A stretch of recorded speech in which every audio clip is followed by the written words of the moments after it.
राधे राधे। श्रीमद् भागवत गीता के तीसरे अध्याय कर्म योग की शुरुआत करेंगे।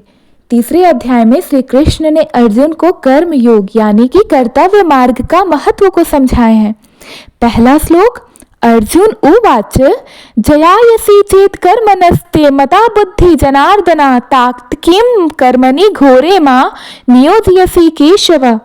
इस श्लोक का अर्थ है कि अर्जुन ने श्री कृष्ण से पूछा, हे जनार्दन, यदि आपकी दृष्टि में ज्ञान कर्म से श्रेष्ठ है तो फिर मुझे इस घोर कर्म यानी कि युद्ध में क्यों प्रवृत्त कर रहे हैं। अर्जुन अभी भी मानसिक उलझन में थे। उन्होंने श्री कृष्ण से पूछा कि जब ज्ञान को सर्वोच्च मार्ग माना गया है तो फिर कर्म युद्ध का उपदेश क्यों दिया जा रहा है। युद्ध भूमि पर खड़े अर्जुन के मन में कई प्रश्न थे।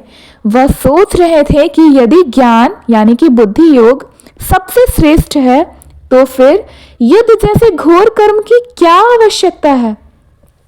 अर्जुन को लगा कि युद्ध करने से केवल विनाश होगा और यह आत्मज्ञान के मार्ग से विपरीत है।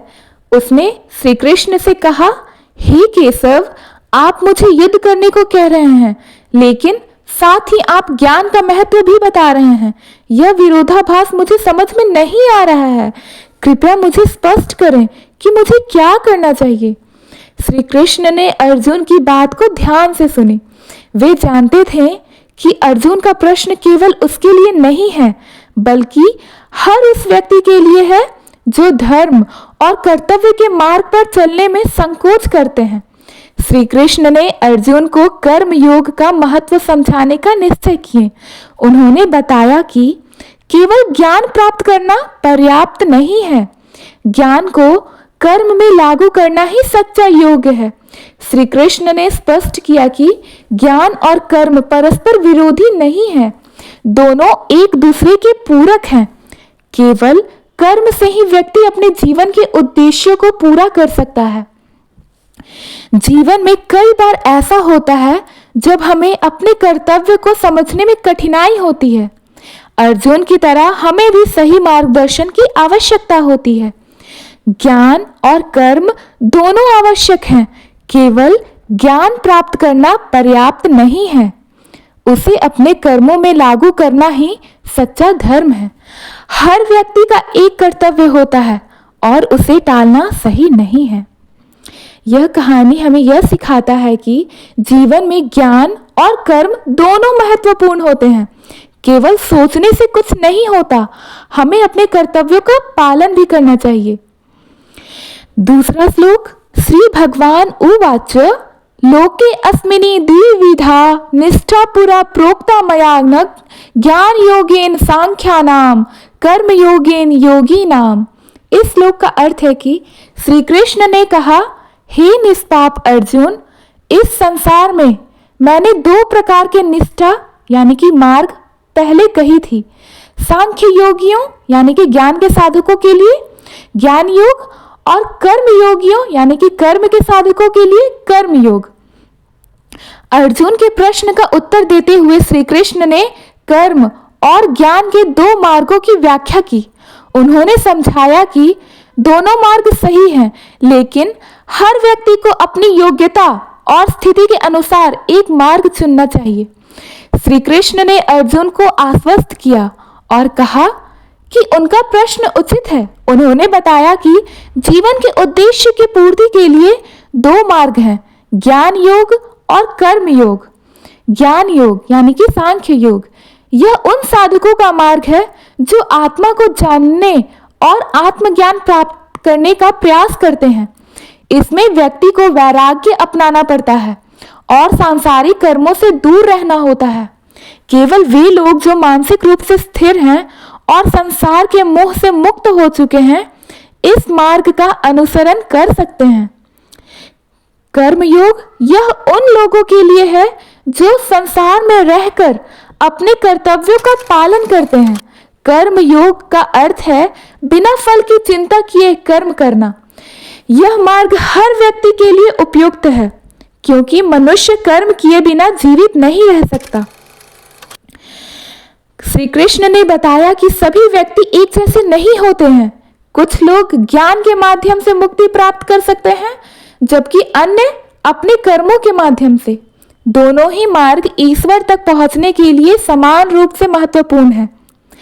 श्री कृष्ण ने अर्जुन से कहा कि उसकी स्थिति एक कर्मयोगी की है। उसे अपने कर्तव्यों का पालन करना चाहिए, क्योंकि वह एक क्षत्रिय है और धर्म की रक्षा करना उसका दायित्व है। श्री कृष्ण ने कर्मयोग का महत्व बताते हुए कहा कि व्यक्ति को केवल कर्म करना चाहिए, उसके फल की चिंता नहीं करनी चाहिए। जीवन में हर व्यक्ति की स्थिति और स्वभाव अलग होता है। ज्ञान और कर्म दोनों मार्ग सही है, लेकिन उन्हें सही समय और परिस्थिति में अपनाना चाहिए। कर्म योग हमें सिखाता है कि अपने कर्तव्य को पूरा करना ही जीवन का असली धर्म है। ज्ञान और कर्म का संतुलन जीवन को सफल और सुखमय बनाता है। यह श्लोक हमें यह सिखाता है कि हर व्यक्ति को अपनी स्थिति के अनुसार मार्ग का चयन करना चाहिए। कर्म और ज्ञान दोनों ही मार्ग हमें सही दिशा में ले जा सकते हैं। दोनों ही मार्ग भगवान की प्राप्ति के कारण बन सकते हैं। तीसरा श्लोक, कर्म योग और ज्ञान योग के साधन। श्री भगवान उवाच न कर्मणा मनार्भानो कर्मय पुरुषो अभ्युश्रुते न च सन् सनादेव सिद्धिम सम गच्छति। इस श्लोक का अर्थ है कि श्री कृष्ण ने कहा, कर्मों का परित्याग करने मात्र से कोई व्यक्ति नैष्कर्म यानी कि कर्मों के फल से मुक्त अवस्था प्राप्त नहीं कर सकता और न ही केवल संन्यास लेकर सिद्धि प्राप्त कर सकता है। श्री कृष्ण ने अर्जुन को समझा रहे थे कि केवल कर्मों से भागने या संन्यास लेने से मोक्ष प्राप्त नहीं होता। कर्म करना अनिवार्य है, लेकिन उसे बिना आसक्ति के करना ही सही मार्ग है। श्री कृष्ण ने अर्जुन से कहा कि केवल कर्मों को छोड़ने से व्यक्ति जीवन के बंधनों से मुक्त नहीं हो सकता। उन्होंने समझाया कि कर्म जीवन का अभिन्न अंग है। बिना कर्म किए शरीर भी जीवित नहीं रह सकता। श्री कृष्ण ने यह भी कहा कि केवल संन्यास यानी कि सांसारिक चीजों का त्याग करके सिद्धि प्राप्त नहीं की जा सकती। बाहरी त्याग से अधिक महत्वपूर्ण है आंतरिक त्याग, यानी कर्म करते हुए भी उसके फल की आसक्ति का त्याग करना। हर जीव, चाहे वह छोटा हो या बड़ा, कर्म करने के लिए बाध्य है। भोजन करना, सांस लेना, चलना, उठना, बैठना, बातें करना, ये सभी कर्म हैं। श्री कृष्ण ने अर्जुन को समझाया कि सच्चा त्याग कर्मों को नहीं बल्कि उनके फलों की इच्छा को छोड़ने में है। यह वह मार्ग है जो व्यक्ति को आत्मज्ञान और मोक्ष की ओर ले जाता है। अर्जुन सोचने लगा कि क्या कर्म करना अधिक महत्वपूर्ण है या संन्यास लेना। श्री कृष्ण ने स्पष्ट किया कि कर्म योग हर किसी के लिए अधिक व्यवहारिक और प्रभावी मार्ग है। एक क्षत्रिय के रूप में अर्जुन का धर्म है कि वह युद्ध करे। युद्ध से भागना कर्तव्य से पलायन होगा और इससे सिद्धि प्राप्त नहीं होगी। कर्म करना जीवन का अनिवार्य हिस्सा है, लेकिन उसे बिना फल की चिंता किए करना ही मोक्ष का प्राप्त है। सच्चा त्याग वह है जब व्यक्ति कर्म करते हुए भी उसमें आसक्त नहीं होता। हर व्यक्ति को अपने कर्तव्यों का पालन करना चाहिए।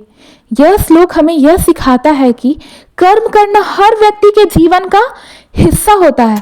सच्चा त्याग केवल बाहरी नहीं बल्कि आंतरिक होना चाहिए। अगर आपको यह कहानी पसंद आई तो इसे लाइक करें, हमारे चैनल को सब्सक्राइब करें। अगले श्लोक की कहानी के लिए जुड़े रहें। धन्यवाद।